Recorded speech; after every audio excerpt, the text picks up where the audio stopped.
जिह्वा मिष्टान्न निष्ठा, जिह्वा को प्राय मीठा बहुत प्रिय होता है। विरमति नमना वित्त संग्रह चित्तम, चित्त में इसका प्रभाव बना रहता है। भोजन और जनेन्द्री इनका बहुत सीधा संबंध है, रसेंद्री और जनेन्द्री का सीधा संबंध है।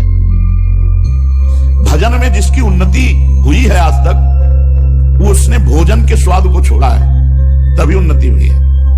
अब अपने लोगों को स्वाद की तो बात जाने तो पेट भरने की व्यवस्था, पेट भरने की आश्चर्य मानोगे। कहते हैं काशी अन्नपूर्णा की नगरी किसी को भूखा नहीं रहने देती।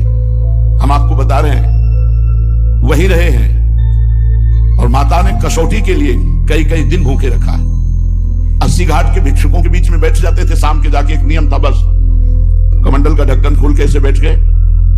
आते थे दानी लोग, आते थे जो देते थे। तो अब जैसे सतुआ बांटना, 200 साधु बैठे हैं तो इतना इतना सतुआ, बस जो ही ढक्कन में उतना सतुआ आया, तो जैसे शहद और आयुर्वेदिक औषधि चाटी जाती है, ऐसे गंगा जल मिला के चाट लिया वैसे भजन के लिए। और गंगा जी में इतने पावरफुल परमाणु होते हैं कि दूध में भी उतने नहीं होते। ऐसी गंगा जी की पुष्टता हमको अनुभव में आती थी। गंगा जल से संपूर्ण भोजन की पुष्टता हो जाती थी।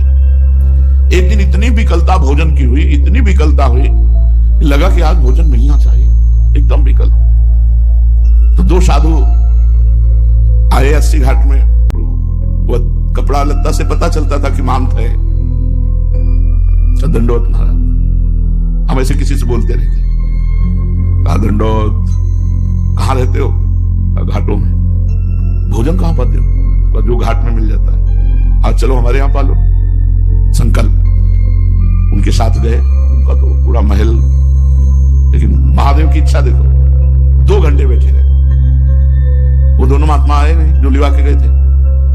दूसरे महात्मा बोले कैसे बैठे हो? वो महात्मा लिवा के आए थे कि हम भोजन पाए। पंगत तो हो गई। तो कहा अच्छा तो नहीं मिलेगा। बोले आना हो तो कल आना, तो आना नहीं। हर हर महादेव, उठे वहां से चल। ऐसा हंसी आई, मन से कहा कि देखा तुम्हारी निष्ठा की पूर्ति के लिए भगवान शिव ने विधान किया, जाके भी नहीं मिला। भजन करना है तो भोजन से भजन का नाश भी होता है और भोजन से भजन की वृद्धि भी होती है। अगर भजन की लगन लगी है तो भोजन की स्वाद दृष्टि नहीं रहनी चाहिए, और भोजन की स्वाद दृष्टि है तो भजन की लगन दृष्टि नहीं रहेगी। भजन का आनंद तब होता है जब छाती की एक एक हड्डी गिन ले। कृष्ण तन शीस जटा एक बेनी, हृदय जपत रघुपति गुण श्रेणी। जानकी जी के लिए आया, कृष्ण तन शीस जटा एक बेनी। जो बेनी है वो जटा रूप हो गई है। शरीर की एक एक अस्थि गिन सकते हो। अशोक वाटिका में माता ऐसे रहती थी। कृष्ण तन शीस जटा एक बेनी, हृदय जपत रघुपति गुण श्रेणी। भगवान के गुणों का चिंतन करते हुए नाम पाहरू दिवस निश ध्यान तुम्हार कपाट, लोचन निज पद जंतित जाहि प्राण के बात। क्या जीवन है। सच्ची मानिए, राम जी को तो 14 वर्ष वनवास में जो कष्ट नहीं हुआ, वो भरत जी ने अयोध्या में रखे उनसे बढ़कर कष्ट सहा है। राम जी को तो जब कुश की साथरी बिछाई जाती थी तो नवीन कोमल पल्लव बिछाए जाते थे। लक्ष्मण जी व्यवस्था से कंदमूल फल खाते थे, लेकिन भरत जी ने कभी कंदमूल फल भी नहीं खाया। 56 प्रकार के भोग चाहते तो पूरा चक्रवर्ती सम्राट पद उन्हीं के हाथ में था, लेकिन बहुत कठिन तप किया। नंदीग्राम में रहकर भूमि को खके उस पे कुश डाल करके शयन करते थे। पादुका की पूजा करके आदेश पालन करते हुए चक्रवर्ती सम्राट महाराज दशरथ के संपूर्ण वैभव की सुरक्षा, सब संपत्ति रघुपति का ही सेवक की तरह बहुत कठिन तप भरत जी करते थे।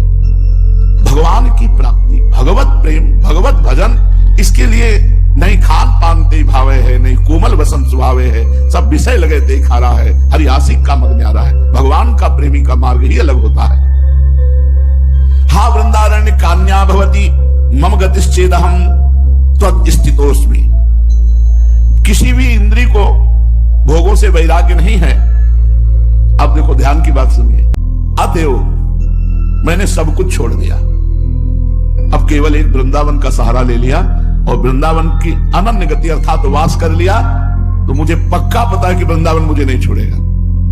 तो जब कल ये प्रश्न हुआ था कि जिसके कान नहीं, जबान नहीं, नेत्र नहीं, उसका कल्याण कैसे होगा? क्योंकि न राधा नाम सुन सकता है, न राधा नाम जप सकता है, न राधा नाम पढ़ सकता है, तो उसको सुनाई नहीं दे रहा, दिखाई नहीं दे रहा, बोल नहीं पा रहा, उसका कैसे कल्याण होगा?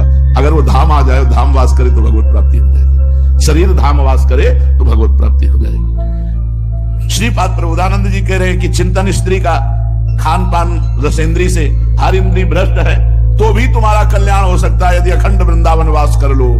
आजीवन मरण पर्यंत वृंदावन की सीमा में वास करने का नियम ले लो तो तुम्हारा वृंदावन कल्याण कर देगा। वृंदावन प्रभाव सुनो अपनो ही गुण देत, जैसे बालक मलिन को मात गोद भर दे।